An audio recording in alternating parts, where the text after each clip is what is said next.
கர்த்தருக்கு ஸ்தோத்திரம். நான் இன்னைக்கு காலைல வந்து ஞாயிற்றுக்கிழமை ஆராதனை கிளம்புனேன். காலைல எந்திரிச்சேன். காலைல எந்திரிக்கும் போது பயங்கர கால் வலியா இருந்துச்சு. அதோட எந்திரிச்சு உட்கார்ந்தேன். பக்கத்துல அந்த பையன் இருந்தான், கொண்டு வந்து பஸ் ஏற்றி விட்டான். பஸ்ல ஏறி உட்கார்ந்தேன். பஸ்ல ஏற முடியாம ஏறினேன்.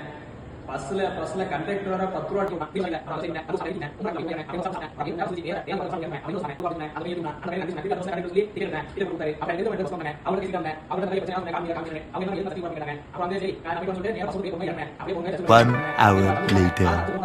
எப்படியோ ஏசப்பண்ண சர்ச்சுக்குள்ள கொண்டு வந்துட்டாங்க. அந்த காலையோட சர்ச்சுக்குள்ள வந்துட்டேன்.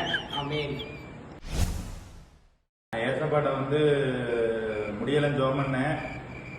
அவர் வந்து எனக்கு சோத்தை கொடுத்தாரு.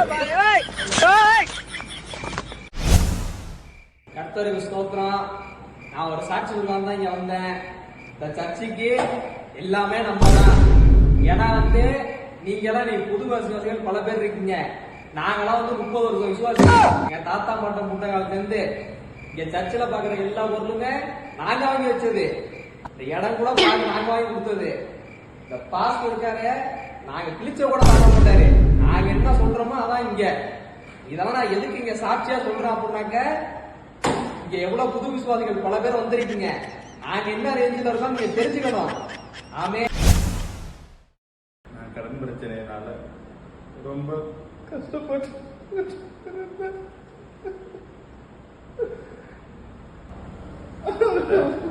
ரொம்ப குழுங்க வேண்டாம். அடுத்தடுத்த செய்திகள் இருக்கு, கொஞ்சம் முடிச்சிருங்க.